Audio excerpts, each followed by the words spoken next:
So we went 1 and 2, 3 and 4, 5, 6, 1 and 2, 3 and 4, 6, 1 and 2, 3 and 4, 5, 6, and that was, that doesn't have a name, it's just it's the pendulum lead to the left field exit, I guess we could call it that. And then we did a different exit called the going to dinner move, 1 and 2, 3 and 4, 5, 6, 1 and 2, and 4, 5, 6, and like that.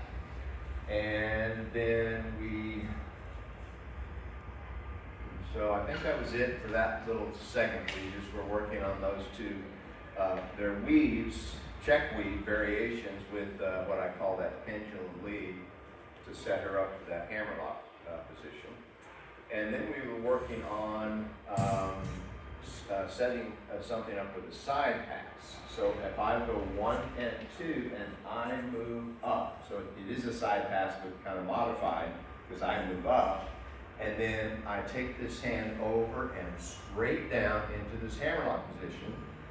So she does a double inside turn, as to this hand, and I've got the same exit, me going toward left field and free release exit. So all of those things had guy left field exits, I call it. Then we added a little something to the end of that. So as I go into the bridge, 1 and 2, 3 and 4, that's not what I'm doing.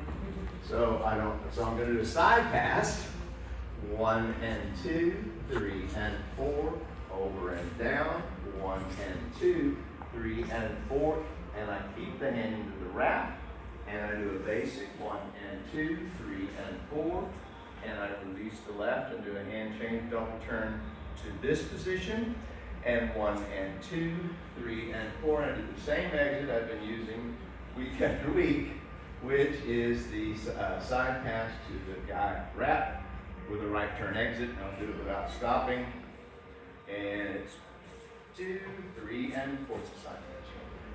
1 and 2, 3 and 4, 5, 6, 1 and 2, 3 and 4, 6, 1 and 2, 3 and lead, 5, 6, 1 and 2, 3 and 4, 5, 6, 1 and 2, 3 and 4, 5, 6.